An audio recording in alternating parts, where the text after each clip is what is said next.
Mama Muhammad Niaz, Mama Muslim Council. Mama Nafil, YMMA, Sapa. Mama Rasman Abdin, Muslim नीति संघ में लेखा. फासिल फारूक, मुस्लिम वियतुम के संघ में. जावेद यूसुफ, जातिक सूरा सभा. Aslam Atman, President, Colombo District Muslim Federation. मुर्शिद मुलक्कर, समस्त मुस्लिम विद्वतुन के संघ में सहकार लेखा. Asghar Khan, Lekam, Sri Lanka Muslim Council. Ahmadiyyin, Tamil Muslim संघ में नेशनल इशू क्या? मैं आशा हमीम, साधन नियोजन करना है. फैसल हज़ार, सीमा अहमद, श्रीलंका मुस्लिम काउंसिल सह LIG. Mama Mas Yusuf, Iti. Mama Hilmi Ahmed, Sri Lanka Muslim Council. සියලුදෙනා පිළිගන්නවා සහෝදරත්වය. අපි විශ්වාස කරන මේ ඇතිවී තිබෙන තත්ත්වයේ සමනය කර ගැනීමේදී දේශපාලන ව්‍යාපාර වලට වගකීමක් තිබෙනවා. ඒ වගේම ආණ්ඩුවට වගකීමක් තිබෙනවා. ආණ්ඩුව අත්හැරලා තිබ්බත් වගකීම මේ වෙලාව ආණ්ඩුව වගවන්නේ කුදුරකට වගකීමක් තිබෙනවා. ඒ වගේම සිංහල දෙමළ මුස්ලිම් සමාජයෙන් ඇතුළේ ඉන්න සියලු පුරවැසි සංවිධානවල ඉස්පත් සංවිධාන නේද ගොඩනගාගත නීති සංවිධාන මෙවැනි සංවිධානවලට මේ සමනය කර ගැනීම සඳහා වගකීමක් තියෙනවා කියලා අපි විශ්වාස කරනවා. එන අපි අතර යම් පොදු එකඟතාවයක් ආවොත් මොකද මේ ගැටුම තවමත් ජනතාව අතර ගැටුමක් බවට වර්ධනය වෙලා නැහැ. හරි පැහැදිලිනේ. තාමත් මේක තියෙන්නේ කුඩා කණ්ඩායමක් සහ නේද විකිසිවීමක් අතර ගැටුමක් විතරයි. සමහර සිදුවීම් අපි දකිනවා ඒ සිදුවීමේ තරම් හොඳ සිදුවීම් නොවන බව නේ. වයම් ජනතාව අතර ගැටුමක් දක්වා වර්ධනය වෙන යම් ඉඩකඩක් තිබෙනවා වගේ සමහර සිදුවීම් ප්‍රකාශයටපත් වෙමින් තිබෙන නිසා සියලු සමාජයේට කාර්යයක් තියෙනවා මේ මෙම ගැටුම මෙතනින් අවසන් කොට සමාජයේ ප්‍රජාවන් අතර ගැටුමක් දක්වා වර්ධනය වීම වැළැක්වීමේ ලොකු කාර්යභාරයක් අපි හැමදෙනාටම තියෙනවා කියන එක තමයි අපගේ විශ්වාසය. Muslim Council of Sri Lanka. අපි මේ වෙලා තියෙන ප්‍රශ්න උඩ සාමාන්‍යයෙන් අපි කියලා වගේ කතා කරලා මුස්ලිම් සමාජයටත් ඔබතුමාලාට වගේම ෂොක් එකක් තමයි මේකත්. අපි කවදාවත් හිතුවේ නැහැ මේ වගේ දෙයක් අපේ මුස්ලිම්ස්ලා කරයි කියලා. නමුත් අර සමහර පොඩි එක්ස්ට්‍රීමිස්ට් අයිඩියාස් තියෙන කට්ටිය හිටියා. නමුත් මෙච්චර ලොකු දෙයක් කරා කියලා කවදාවත් හීනෙන්වත් හිතුවේ නැහැ. ඉතින් ඒක දැන් අපිට දීර්ඝකාලීන විසඳුමක් මේකට හොයන්න ඕනේ. අපි දැන් අපේ සමාජයේත් තව පොඩ්ඩක් අපි කොහෙන්ද වැරදුනේ කියන එක පොඩ්ඩක් බලලා අපිත් හදා ගන්න ඕනේ කියන මතය තමයි හැම එක්කෙනාගේම තියෙන්නේ. මුස්ලිම් සමාජයක තුනක් විතර ඉදිරිපත් කරන්න කැමතියි. ඉස්සර කිව්වා වගේ මේක මේ මායිම් නැති සටනක්. අපි LTT ගැන කතා කරා මායිමක් තියෙනවා. ඕනම යුද්ධයකට මායිමක් තියෙනවා. මේක මායිමක් නැති සටනක්. ඉතින් ඔබ පරිස්සම් වෙන්න ඕනේ මේක කොහොමද හැන්ඩල් කරන්නේ කියලා. පළවෙනි කාරණය මේකට විසඳුමක් හොයන වෙලාවේ අපි බහුතර මානසිකත්වයෙන් විසඳුම් හොයන්න හොඳ නැහැ. කියන්නේ සිංහල මෙජොරිටි මානසිකත්වයෙන් මේකට විසඳුමක් හොයන්න හොඳ නැහැ. මේක විසඳුමක් හොයන්න ඕනේ සියලුම පුරවැසියන් රටේ පුරවැසියන් කියන තැනේ ඉඳන්. ඇයි කියලා කිව්වනම් මේ ප්‍රහාරය මේ රටේ දජයට කරපු ප්‍රහාරයක්. එතකොට මේ රටේ ඉන්න මුස්ලිම් සිංහල දෙමළ සියලුම ජනවාර්ගිකයෝ ඒ දජේ යට ඉන්න අය. ඒ නිසා මේක අපි ඒ විදියටයි බලන්න ඕනේ. සැලසුම් නැත්නම් රෙමඩිස් හොයනවා නම් ඒ මානසික තත්ත්වේ නම් තමයි හොයන්න ඕනේ. අපි අත්දැකීමෙන් කියන්න පුළුවන් මීට ඉස්සර හැම වෙලේම හැම අවස්ථාවකම ප්‍රශ්නයක් ඇති වුණාම අර බහුතර මානසිකත්වයෙන් තමයි ප්‍රශ්න විසඳන්න හදන්නේ. ඒක වැරදි ඒක. ආණ්ඩුව මට්ටමේ හරි පක්ෂ මට්ටමින් හරි ඕනම මට්ටමින්. ඒ පළමුවෙනි කාරණය. දෙවෙනි කාරණය මේකට සාමාන්‍ය මම හිතන විදියට සිංහල ජනතාවත් මේකට වග කිව යුතුයි. කොහොමද කියලා කිව්වම මුස්ලිම් අයට ප්‍රහාර කීප වතාවක් මේ එල්ල කරලා තිබුණා. එකක් දෙකක් නෙවෙයි ඔය පහුගිය මේ අවුරුදු වල දවසට එකක් වගේ ප්‍රහාර තිබුණා. ඔය හරි ගිනි තියනවා පල්ලිකට ගහනවා. මේ සියලුම දේවල් මුස්ලිම් අය ඉතා ඉවසිලිමත්ව හිටියා. ඇයි කියලා කිව්වනම් ඉස්ලාම් ආගමේ උගන්වලා නැහැ. මට කවුරු හරි අද මෙතන ගැහුවා නම් වෙනින් තැනක වෙනින් පුද්ගලයෙකුට ගහන්න. මේක ඉස්ලාම් ආගමේ අනුමත කරන්නේ නැහැ. ඒ නිසා මට කොළඹ කවුරු හරි ගැහුවා නම් කවුරු හරි මුස්ලිම් එක්කෙනෙක් කුරුණෑගලේ ඉන්න සිංහල එක්කෙනෙකුට ගහන්න ආගම අනුමත කරන්නේ නැහැ. ඒ නිසා තමයි මුස්ලිම් අය ඉවසිලිමත්ව හිටියේ. ඒ කාලයේදී අපි කීප වතාවක්ම දැනුවත් කරා හුඟක් අය මේකට මෙහෙම යන්න ඉඩ දෙන්න එපා, මෙහෙම යන්න ඉඩ දෙන්න එපා. ඇයි කියලා කිව්වනම් ඕනම කෙනෙක් කොන් වෙනකොට නැත්නම් කුටු වෙනකොට සතෙක් වගේ හැසිරේ. මිනිස්සෙක් වුණත් මේ තත්වයට යයි කියලා you remember the various meetings. මේ තත්වයට යන්න දෙන්න කියන්න එපා කියලා ඔය දිගන අලුත්ගම ඔය සිද්ධිය කාලේ අපි යන තැන කියනවා අපි. ඇයි කියලා කිව්වනම් අපිට දන්නේ නැහැ කොහෙන් මේක මොනවා මතුවේද කියලා. අපේ කට්ටිය තරුණ අය සමාලාවට අපිට විවේචන කරා ඕගලන් පිරිමි නෙවෙයි කියලා. මම වචනේ කියන්නේ. ඕගලන් පිරිමි නෙවෙයි. ඕගලන් කොච්චරක්ද මේම ගුටි කකා ඉන්දියානි කියලා. ඇයි කියලා කිව්වනම් අපි ඒගොල්ලන්ව මට පවත්ලා තියනවා. එපා ඉවසීමෙන් ඉන්න කියලා. ඉතින් මේ නිසා මට හිතෙනවා මගේ මේ මතයක් මේකට සිංහල ජනතාවත් වග කිව යුතු කාරණයක් යම් ප්‍රමාණයකට. තුන්වැන්න දැන් වෙලා ඉවරයි. අපි සියලු දෙනාම තමයි මේකට එක්කව වෙන්න ඕනේ. ඒ නිසා මේක මුස්ලිම් ජනතාවට එරෙහිව කරන සටනක් නොවිය යුතුයි. මේ සටන අර මං කිව්වා වගේ මායිම් නැති කට්ටියක් එක්ක කරන සටනක්. මුස්ලිම් ජනතාවත් එක්ක කරන සටනක් නොවේ. එහෙම වුණා නම් එතකොට මුස්ලිම් ජනතාව අර 1883න් පස්සේ වුණා වගේ තත්වයකට මේ තල්ලු වෙලා යයි. අපි හරි භයානක තත්වයක්. සහෝදරයා ඒ භයානක ඒ බිය තියලා තමයි මේ පාර්ලිමේන්තුවේ වුණත් කතා කරේ. මේ තත්වයට තල්ලු කරන්න එපා කියන එක. හරි වැදගත් කතාවක් ඒක. අපි උඟ ප්‍රශංසා කරනවා ඒක. ඔයාගේ අර මේ අර දුරදිග බලන දෘෂ්ටියෙන් ඔයා කිව්වා පාර්ලිමේන්තු මන්ත්‍රීලාට ඕන මුස්ලිම් අයව කොන් කරන්න එපා ඒ කිව්වොත් ඔය දෙමළ ජනතාවට වෙච්ච වෙනවා කියලා අපි හුඟක් ප්‍රශංසා කරනවා ඒ විෂන් එක. මේක තමයි ලීඩර්ෂිප් විෂන් කියන්නේ. කියන්නේ නායකයෙක්ගේ තියෙන අර දෘෂ්ටිය දිග බලන එක. ඉතින් ඒ තත්වයට යන්න අපි කැමතිම නැහැ. අපි සාමාන්‍යයෙන් හරි සාමයයි ආරක්ෂාවත් එක්ක ඉන්න කැමති කට්ටියක් තමයි අපි. අපි පාර්ලිමේන්තුවේ කනගාටු වෙනවා මේකෙන් ජීවිත අක්ෂය වෙච්ච අපේ සහෝදර කතෝලික මනුෂ්‍ය වර්ගයේ ජනතාව ඒගොල්ලගේ තුවාල වෙච්ච අය ස්පිතාලේ ඉන්න වෙනුවෙන් අපි ප්‍රාර්ථනා කරනවා නොසුවය ලැබෙන්න කියලා.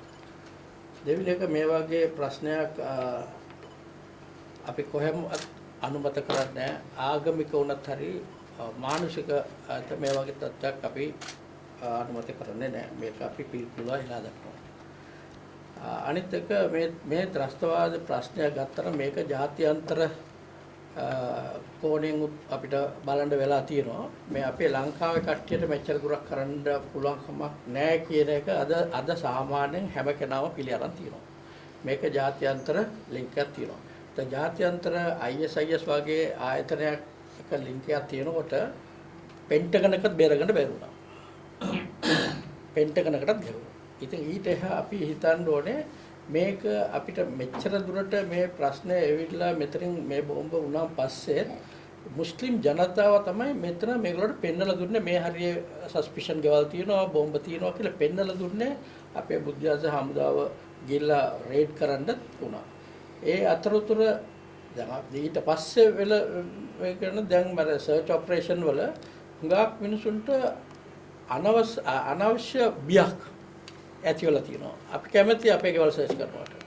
නමුත් ගෙදර පිහක් තියෙනවා. මන්න පිහක් තියෙනවා. අපි ඩෙකොරේෂන් වලට කඩුවක් තියලා තියෙනවා. නේ ඒ ඔක්කොම අරගෙන ගිහිල්ලා නඩු දානවා කියලා අපේ සහෝදරයාගේ තුඩු අරගෙන එයා ගිහිල්ලා පොලිසියට බාර දුන්නා නඩු දානවා කියලා. මම ගිහිල්ලා කොල්ලිපිටිය ඔයසිට කතා කරලා ෆොටෝ එක අරන් පෙන්නුවා. එයා කිව්වා මේකට ඕනේ නැහැ මේක ඩෙකොරේෂන් උතන කඩුවක්. ඒ වගේ කඩුවක් තියෙන වැල්ලවත්ත පොලිසියේ බාර අරන් නඩු දානවා කියලා. ඉතින් මේක අපි ආරක්ෂක අතිරේක ලේකම්තුමාට කතා කරලා තියෙනවා. ඒගොල්ලෝ කිව්වා අපිට ඒවට නඩු දාන්න නැහැ කියලා. බාර දීපු අයට. ඒක හොඳයි. ඉතින් ඒ දැන් අපිට ඕනේ හමුදාවත් රජයත් මහජන මැජොරිටි කමිටි සිංහල සහෝදරයත් එක්ක වෙලා මේ වගේ ප්‍රශ්නක් ආයි නොඑන්නයි මෙතන කොහේ හරි තියෙනවා නම් අපේ යුතුකමක් තියෙනවා මේක තවදුරටත් මේක පෙන්නලා දීලා මේක මෙතන තුරන් කරන එක. ඒ වගකීම මුස්ලිම් සමාජය හැම කෙනාම බාර ගන්න ඕනේ. සහෝදරයා කිව්වා වගේ අපිත් මේකට කොටස් කරනවා කියලා සාමාන්‍ය ප්‍රශ්නයක් වුණාන් පස්සේ මුස්ලිම් ප්‍රශ්නෙන් අද වැඩිම ආර්ථික වශයෙන් හරි එදා ජීවිතේ ගැට ගහගෙන මිනිසුන්ට ලොකු ප්‍රශ්නයක් වෙලා තියෙනවා. ඒක වැඩිම කොටද සිංහල ජනතාව. So ඒ ප්‍රශ්නේ අපි හිතනවා අද රජයේ ආරාජන ක්‍රමය හොඳයි සෝසියම සස්පිෂන් තියනවා නම් අනිවාර්යෙන් බලන්න ඕනේ. ඒකට අපි ගැටලුවක් නැහැ. අප අහිංසක මිනිසුන්ව මේ වගේ අනවසර ප්‍රෙෂර් එක දාන්න නැතුව ඉන්නවනම් හොඳයි කියලා හිතනවා. I'm Dr. Raiz Mustafa, a consultant pediatrician. I'm formerly head of pediatrics and senior lecturer at Rajarata University. So I'm part of the Civil Society Muslim Council of Sri Lanka. And I think so we are as a civil society activist. So we understand the problems, these Easter bombings. So I think what we want to know is to understand the root causes and the complexities of this problem, because this is not a religious problem, but it's a religio-political, ethnic, global. It's quite a complex problem. So what we find is now what has happened is historically we have the deviated philosophy, although it's called Islamic, although they are Muslims, but it's an un-Islamic deviated philosophy. We see this in the history in the recent history. So, say for example, now what they say is, now there's a book called Al-Farilatul Ghaib. I think it's a hidden farl, they say, because Islam has 5 pillars, but this group says it has 6 pillars. The 6th pillar is jihad. So that's the interpretation. There's a book written about that. So people read these books and get motivated. So the problem here is they feel that they had to do this so-called jihad that is based on their interpretation. It is not the mainstream Quranic interpretation, but it is an un-Islamic philosophy, but they think it is the Islamic philosophy. So based on that interpretation, they say that it is the 6th pillar of Islam, so we have to do it. So against whom we do it is if we are, if anyone who is against these Muslims and Islam, we have to do it. So that's the danger behind this. So we need to understand this philosophy. So now when we see the history, now these people, what they have done here is this group of people, as far as we know, I think JVP leader told in the parliament, right? So this is from the Muslim community. These people have come out. Muslim community have identified these people well 2-3 years before the bomb blast, right? So we know that because when they deviate from in the thought process, we understand that. But this thought process is so dangerous because they see only black and white. They have killed more Muslims than other faiths people, than non-Muslims in the world, if you take it, right? So, and other thing is, they have, this philosophy is so dangerous. Say, for example, now when we come to this, our particular group here, now they said that, some people have said, that because of this harassment and hate speech and mosque attack and Aludgama issues, so these were some triggering factors, right? But they said that okay, because of this we have to fight, but their fight is to blast themselves and cause this havoc, right? But unlike the LTT, LTT also LTT came saying that with the Tamil issue we have harassment and this and that, but for them the destination was, the solution was liberation. The suicide bombing was the means to reach that liberation. But the danger is for these people, the suicide bombing itself is the end point. Because they in their distorted belief, this is nothing to do with Islam, totally un-Islamic. In that distorted belief, they believe that if they die, they are straight away going to paradise with the whole family. So that is why now this problem. So they are going to paradise. So that is why now you see these sort of the issues in the people they blast with the family. Even this has happened in Indonesia. Also the same thing happened. Yeah. So I think the last thing that I want to tell you is, I think last time when we met the JVP leader here on the day of the Digana incident, I told him also that after the Aludgama incident, there was a demonstration in front of London High Commission. In that High Commission, in that demonstration, that is against the violence here, against the Aludgama incident. In that demonstration, apparently there was more non-Sri Lankan people than Sri Lankans. So those non-Sri Lankans were ISIS. I think I remember I told the JVP leader that this is a very serious problem.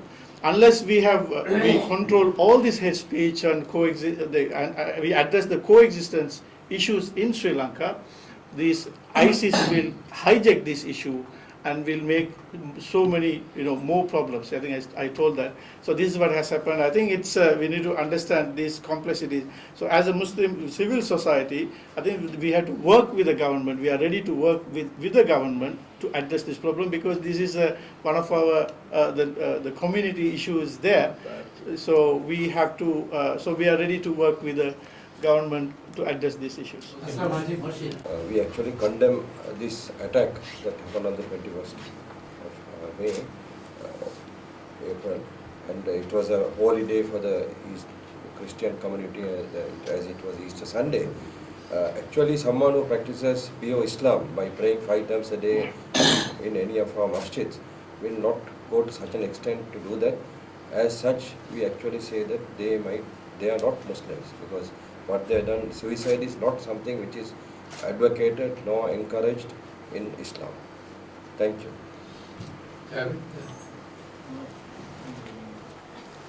මේ සිද්ධිය පිළිබඳව දැන් මම හිතන්නේ මුළු රටේම කවුරුත් පිළිගන්නවා මේක මුස්ලිම් සමාජයේ ප්‍රහාරයක් නෙමෙයි, මුස්ලිම් සමාජයේ සුළු කොටසක ප්‍රහාරයක්. ඒ වගේම ඉස්ලාම් ආගමෙන් ඈත් වෙච්ච කොටසක් ඒගොල්ලන්ගේ ක්‍රියාපටිපාටිය ඉස්ලාම් මූලධර්ම වලට ආත්පසින්ම වෙනස් විරුද්ධයි. දැන් මේ මහත්මයා කියපු කාරණාව කරුණු දෙකක් විතරක් මම කියලා නිකන් වෙන්න.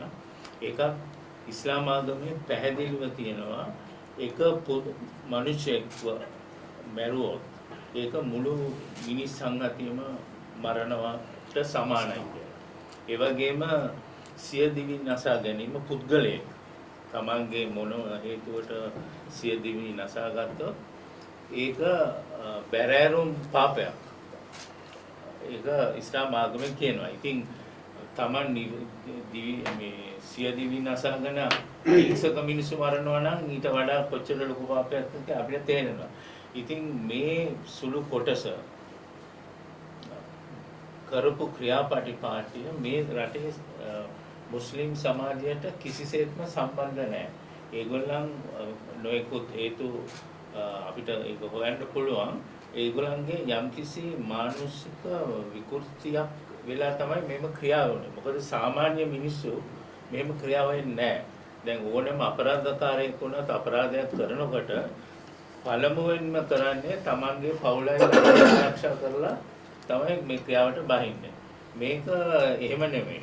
තමන්ගේ මේ මොකද කියන්නේ පොඩි ළමයි පොඩි කියන්නේ ලදරෝ වුණා එයා මරලා මේ වැඩ ටිකට බාන. ඉතින් ඒක මේ මිනිස් ක්‍රියාකාරීත්වයේ ස්වාභාවික ක්‍රියාකාරීත්වයට හාත්පසින්ම විරුද්ධයි. ඒකට විවිධ හේතු තියෙන්න පුළුවන්.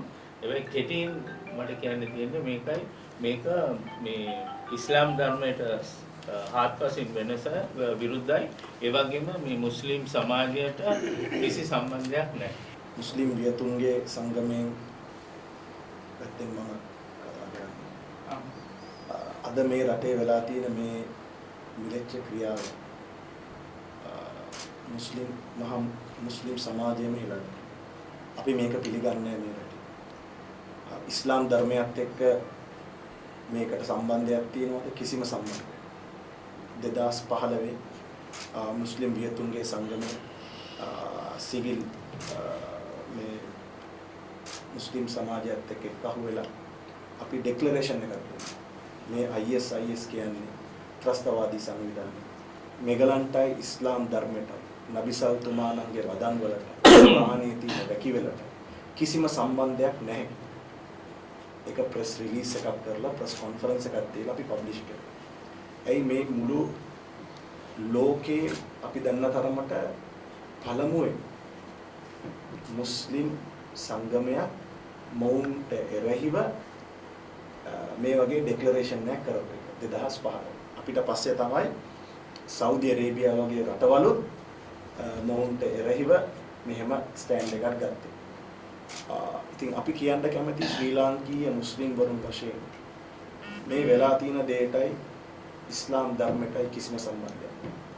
දැන් මෙතන ප්‍රශ්නයක් එන හුඟක් දෙනෙක් කිව්වා අපිටත් දන්න අපි දැන සිටියා කියලා. හැබැයි අපි කියන්න කැමති අපි දැන සිටියේ මොවුන් ගැන මොවුන්ට මේ අන්තවාදී අදහස් ගැඹුරුව තියෙනවා. මොවුන්ගේ දේශනා අපි බලපු වෙලාව. එතකොට අපේ මුස්ලිම් සමාජයේ ආරක්ෂක මාත්‍යාංශයට ගිහිල්ලා මොවුන් ගැන කම්ප්ලේන් කළා. මේ අන්තිමට මේ ජනවාරි මාසේ මුල අපේ සංගමේ සභාපති මුස්ලිම් වියතුන්ගේ සංගමයට ගිහිල්ලා ආරක්ෂක ලේකම් හම්බ වෙලා මොහුගේ CD පටයක් දුන්නා. ඒක තිබ්බේ මොහු කරපු මේ සහරාන් කියන පුද්ගලයා කරපු දේශනාවක්. ඒකම මේ හැම දේශනාවක්ම අර අන්තවාදී ත්‍රස්තවාදී අදහස් තියෙනවා කියලා. මොහුට එරෙහිව නීතිය ක්‍රියාත්මක කරන්න කියලා බල. මීට කලින්ුත් අපි නිහඬව හිටියේ නෑ. දැන් හුඟක් කට්ටිය හිතනවා දැන් බලන්නකො මේ ජම්මියතුල්මා සභාව දැන් ඇවිල්ලා ගෑ ගන්නවා මේ ඔක්කොම ඇවිල්ලා කියනවා අර කොහොමද නෑ මේක කොහොමද නෑ කියලා. අපි නිහඬව හිටියේ නෑ. අපිට යන්න පුළුවන් උපරිම තැනට අපි ගිහිල්ලා තිබ්බා. ඒක විතරක් නෙමෙයි. දැන් අදත් අපි එදා කියපු දෙයම අදත් කියන්නේ. වෙන්න කලින් කියපු දේ තමයි අදත් කියන්නේ. මේ ත්‍රස්තවාදී අදහස් මත දරන කට්ටිය මේ රටට අවශ්‍ය නැහැ. අපි නිහඬව අපි නිදහසේ මේ රටේ මං හිතන්නේ කිසිම ආගමකට බලපෑමක් සිද්ධ වුණා කියලා. මේ දර්ගාවල වෙච්ච දේවල් හරි මේ නුවර වෙච්ච දේවල් හරි ඒක බුද්ධ ධර්මයට කිසිම සම්බන්ධයක් නැහැ. මේකට දේශපාලන සම්බන්ධකම් ඇති. හැබැයි ඉතින් ඉස්ලාම් ධර්මයේ අපිට පිළිපදින්න මේ රටේ ජනතාව කිසිම බාධා එල්ල කළා නැහැ. අපිත් නිදහසේ අපේ ආගම අදාගත්තා. අනිත් කට්ටියත් අදාගත්තා. දැන් මේ ක්‍රියාව කරලා තියෙන්නේ අර අපේ සහෝදරයා කිව්වා වගේ අවංකවම මේ මුස්ලිම් ජනතාවට ගන්න. මේ IS කියන්නේ ලෝකේ ඒගොල්ලෝ තමයි වැඩියෙන් අද මේ අන්තිම අවුරුදු 10 ගත්තා නම් නැත්නම් අවුරුදු 5 ගත්තා නම් වැඩියම මුස්ලිම් ජනතාව මරලා දාලා තින්නේ මේගොල්ලෝ. මේගොල්ලෝ මුස්ලිම් කියලා කියනවා. අපි වගේ අඳිනවා. අපි වගේ කතා කරනවා. නබිසල් තුමාණන් කිව්වා මේ අපි මුස්ලිම් හැටියට විශ්වාස කරන දෙයක් මේ ලෝකෙට අවසානයක් තියෙනවා කියලා. දැන් නබිසල් තුමාණන් කිව්වා මේ ලෝකේ අවසන් වෙනකොට කට්ටියක් ඒගොල්ලෝ අපි වගේම තමයි අඳින්නේ. අපි කියවන කුරාන් එක තමයි ඒගොල්ලොත් කියවන්නේ. අපිට වඩා ලස්සනට කියයි කුරාන් එක. හැබැයි ඒගලන්ටයි ඉස්ලාම් ධර්මයටයි කිසිම සම්බන්ධයක් නැහැ කියලා කියනවා. ඒක නබිසල් තුමාණන්ගේ වදන් වල තියෙනවා. ඒ වගේ කට්ටියක් තමයි අපි දැන් දකින්නේ. ඉතින් ඒක හන්දා අපි කාරුණිකව ඉල්ලන්නේ අපේ ඉන්න රටේ ඉන්න දේශපාලකයෝගෙන්, ඒ වගේම රටේ ඉන්න ජනතාවගෙන්, මාධ්‍යයෙන් මේ අන්තවාදීන්, ත්‍රස්තවාදීන්ටයි මුස්ලිම් සමාජයටයි අර වෙනසක් තියාගන්න. හරි දුකයි සමහර විට මේ අපි පාර්ලිමේන්තුවේ කතා අහුවන මේ ඊයේත් එක්කෙනෙක් කියනවා මේ රටින් යන්න කියලා. අර අන්තිමට කියනවා මේක වට පිළිගන්න බැරි නම් මං හිතන්නේ මේ රටේ ජීවත් වෙන බහුතර මුස්ලිම් සමාජය මේ රටේ හැම දෙයක්ම පිළිඅරන් තියෙන්නේ. මේ රටේ දජේ යට හිටගන්න සමාජයක්. ඉතින් මේ වගේ මං හිතන්නේ මේ වෙලාවේ අපි එකතු වෙලා ත්‍රස්තවාදයට එරෙහිව නැගී සිටිය යුතුයි. නැතුව මේ දේශපාලන වාසිත කළා නැත්තම් මේ සමහර මාධ්‍ය මේ ඒගලන්ගේ උමනාව ඒගලන්ව ප්‍රොමෝට් කරගන්න. ඒ වගේ දේවල් කරන්නේ නැතුව මේ රට අද මේ තියෙන තත්වයෙන් අපි ඔක්කොම ගොඩ එන්න මම හිතන්නේ හැම මුස්ලිම් කෙනෙක්ම මේ රටේ ඒකට එකතු වෙලා තමයි අවශ්‍ය කරුණු කාරණා කියලා ඉවරයි. මම කියන්නේ මේක කරේ ISIS නම් ISIS විසින් යම් කිසි කොටසක් දීබා ගත්තා. මේ කාර්යය සිදු කිරීමට. එමනම් මේ දීබා ගන්නේ කාවද දුර්වල කට්ටිය. ඒ කියන්නේ තමුන්ගේ පැත්තට මානසිකත්වය හරව ගන්න පුළුවන් දුර්වල තත්ත්වයක් තමයි අපි බලන්නේ. ඒ කියන්නේ ඒගොල්ලන්ගේ රේඩාර් එක යොදවලා බැලුවා මේගොල්ලන් තමයි හරි කට්ටිය කියලා. එතකොට මේගොල්ලන් ඒ ලෙවල් එකට තල්ලු වුණේ ඇයි? මේගොල්ලන් ඒ ලෙවල් එකට තල්ලු කරේ කවුද? එහෙනම් ඒකයි අපි හොයන්න ඕනේ. මේ වගේ කට්ටියක් මේ සමාජයෙන් තෝරා බේරගෙන ISIS මේ කාර්යය කිරීමට මේගොල්ලන් දුර්වල තත්ත්වයක පත්තරේ කවුද? මේගොල්ලන් අපි තල්ලු කරා කියලා කියන්නේ මම හිතන්නේ. මේගොල්ලන්ව සමාජයෙන් තල්ලු කරා. අන්තවාදීන් කියාගෙන තල්ලු කරා. ඇයි අපි ඒගොල්ලන්ව තල්ලු කරේ? අපි ස්වයං විවේචනයක දෙන්න ඕනේ. අපි කරපු වැරදි මොනවද? ඒගොල්ලන්ව තල්ලු කිරීමද? එහෙමනම් අපි ඒ කාර්යයන් තව ඉදිරියට කරනවද? එහෙමනම් අපි මොනවද කරන්න ඕනේ කියන එක. ඒ තල්ලු වීමට හේතු වෙන්න පුළුවන් සමහර වෙලාවට මගේ මාස් සහෝදරයා කිව්වා වගේ ඔයගොල්ලන්ගේ ජනතාව තුලත් ඒක තිබුණා. ඒකෙන්ද අපි හැමෝම එකව වෙලා අපි හොයන්න ඕනේ මේගොල්ලන් ඒ ලෙවල් එකට තල්ලු කිරීම ඇයි තල්ලු කරේ? ඒකෙන්ද ඒ වැරදි මින් ඉදිරියට නොකරන්න වගවලා ගන්න ඕනේ. ඒක තවත් කට්ටිය තල්ලු නොවෙන්න. මම මොහම්මඩ් නියාස්. අපි මේ සිද්ධිය වෙච්ච එක නෙමෙයි මම කතා කරන්න යන්නේ. මේ සිද්ධිය වෙච්ච ඉස්සර ලංකාවට නිදාස් කාලේ මේ ලංකාවේ ඒ කාලේ හිටපු අපේ නායකයෝ ටීබී ජය ડોક્ટર කලිය ඒගොල්ලන් කිව්වේ මොකද අපි ලංකාවේ සිංහල බෞද්ධයත් එක්ක ඒ කියන්නේ රටත් එක්ක අපි ඉන්න ඕනේ කියන නම්බර් 1. දෙවෙනි එක LTT කාලේ අපි කවුරුත් එතනට සහයෝගය දුන්නේ. එළවෙනකොට අපි ඔක්කොම ආවා. රයිට්. ඒක දෙවෙනි එක. මම කෙටියෙන් කියන්නේ දැන් අපි මේ දොස් කියන්නේ ඉස්සෙල්ලා රජ කාලේ ඉඳලා මුස්ලිම් අය කොහොමද රජන්ට එකතු වෙලා වැඩ කරේ? රජරුවෝ බෞද්ධයෝ කොහොමද මුස්ලිම් අය බලාගත්තේ? මේ දෙකම තියෙනවා. මේ දෙකම අමතක වෙලා දෙන් ඉන්න සාමාන්‍ය ජනතාවයි පාර්ලිමේන්තු මන්ත්‍රීවරු කතා කරන ඉස්සෙල්ලා හිතන්න ඕනේ මේ පරණ මේගොල්ලෝ කොහොමද අපිත් එක්ක හිටියේ කියලා. එයි මෙහෙම කොන් උනේ. ඒ නිසා මේ කරුණා කරලා මුස්ලිම් අයට දොස් කියන්නේ නැතුව කරපු අයට දොස් කියන්නේ අපි අද ලංකාවෙත් එක්ක යනවා. අපි ලංකාව අප ශ්‍රී ලංකා අපේ මව්බිම ශ්‍රී ලංකා දැන්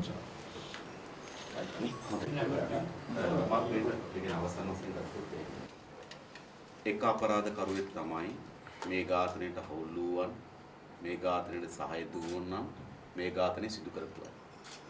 ඊළඟ අපරාධකරුවන් තමයි ඉතාමත් වැදගත් සාක්ෂි සහිත තොරතුරු තිබීදී මෙම ඝාතනය වළක්වා ගැනීමට අසමත් වූවා. ඒ ආණ්ඩුව.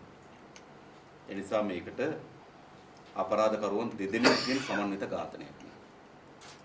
ඊළඟ තමයි මේ පරාජයට පත් කිරීමේදී මා කලින් කිව් පරිදිම හමුදාවන්ට පොලිසියට සිදුවීමට අදාළ අය අත්අඩංගුවට ගැනීම හෝ සිදුවීමට අදාළ ස්ථාන අත්අඩංගුවට ගැනීමට හෝ පරීක්ෂා කිරීමට අවශ්‍ය භාණ්ඩ අත්අඩංගුවට පුළුවන්කම තියෙනවා. හැබැයි මේ කලලය වර්ධනය වෙන්නේ කොහෙද? අපි හිතනවා මේ කලලය වර්ධනය වෙන්නේ මුස්ලිම් සමාජය ඇතුලේ. ඒක ඇත්ත. ඒකනේ මේ කලලයට උපත දෙන්නේ එතන. ඒ ගර්භය. ඒ නිසා මෙය තීරණාත්මක ලෙස විනාශ කිරීමේදී පුද්ගලයන් හෝ අවියායුධවලට වඩා ප්‍රබලයි ඔවුන් නියෝජනය කරන මතවාදී. අන්නේ ඔවුන් නියෝජනය කරන මතවාදයට එරෙහි මුස්ලිම් සමාජයේ විශාල හඬක් ආයුධ තිබේ. මොකද ඒ සමාජයේ ඇතුලේ තමයි මේ විකෘති උමතු කලලය අද හැදිලා තියෙන්නේ. ඒ නිසා අපි තීරණය කරන්න ඕන මේ ගර්භාෂය ආරක්ෂා කරගෙන වර්ධනය කරනවද? එහෙම නැත්නම් ඒ විනාශ කරනවා.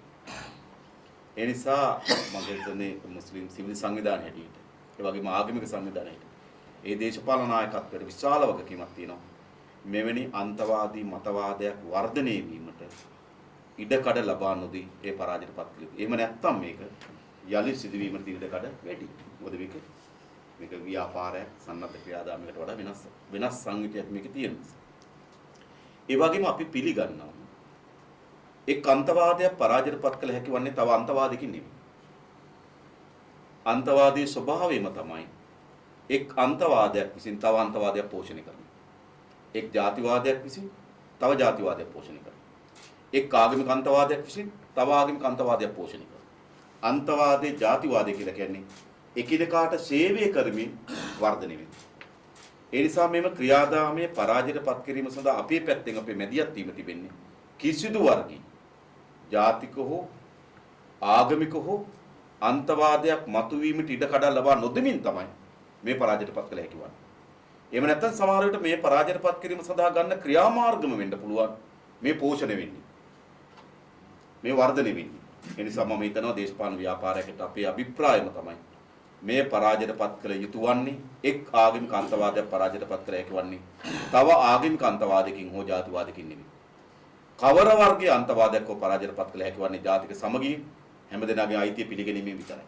ඒ නිසා මම හිතනවා අපි හැමතෙම තියෙන ප්‍රවේශය තමයි ඒක. මොකද මේක කවුරුත් අපි විශ්වාස කරනවා මෙවැනි ජාතිවාදී ගැටුමක් අපේ රටේ දේශපාලකයන්ගේ පාපන්දුව බවට පත් නොකරගත යුතුයි. මොකද දේශපාලන සටන්පාඨ එළිය ඕන තරම් තිබෙනවා. ආර්ථිකය පිළිබඳව, යහපත් ආණ්ඩුකරණය පිළිබඳව, ශක්තිමත් විදේශ ප්‍රතිපත්තියක් පිළිබඳව දේශපාලන සටන්පාඨ ඕන තරම් තිබෙනවා. ඒ නිසා දේශපාලන ව්‍යාපාරයකට අපේ මැදිහත් වීම තිබෙන මේ කිසිසේත්ම අපේ දේශපාලන බල න්‍යාය පත්‍රයේ කොටසක් බවට පත් කරගෙන නෙමෙයි. මොකද අපි කාටවත් දේශපාලනය කරන්න කලින් සමාජයක් ඉතුරු වෙන්න ඕන, රටක් ඉතුරු වෙන්න. එවැනි සමාජයක් විරසක වෙනු, සමාජයක් ගැටුම්කාර එකිනෙකා අතර කුලල් කා ගන්න සමාජයක් නිර්මාණය කරලා, එකිනෙකා කෙරෙහි සැකයෙන්, අවිශ්වාසයෙන්, ක්‍රෝධයෙන් බලන සමාජයක් නිර්මාණය කරලා ආණ්ඩු කරන්න බෑ කාටවත්. ආණ්ඩු කරන්න පුළුවන්කම තිබෙන්නේ සැබෑ ජාතික ආරක්ෂාව තහවුරු වෙන්නේ ජාතික සමගිය තිබුණොත් විතරයි. ජාතික ආරක්ෂාව තහවුරු කරන්න බෑ එක් ජාතිවාදයක් පරදවා තව ජාතිවාදයක් ජයග්‍රහණය කිරීම. ජාතික ආරක්ෂාව තහවුරු කිරීමේ පදනමම තියෙන්නේ මේ සිදුවීම් වලින් ඕනෑවට ප්‍රදාප්ත ඔප්පු කරන්නේ ජාතික සමගිය තමයි අපේ රටේ ජාතික ආරක්ෂාවේ මුල්ගල කියලා. එහෙම නැත්නම් බෙදුණොත් අපිට කොච්චර හමුදා දැම්මා කොච්චර අපි දිනු තාක්ෂණය ගෙනවත් ප්‍රමාණවත් නැහැ. සමාජයක් බෙදිලා නම් ගැටුම අනිවාර්යයෙන් සිද්ධ වෙනවා. ඒ නිසා අපේ ප්‍රවේශය වෙන්න ඕන කියලා අපි හිතන්නේ ජාතික සමගිය තමයි ජාතික ආරක්ෂාවේ පදනම.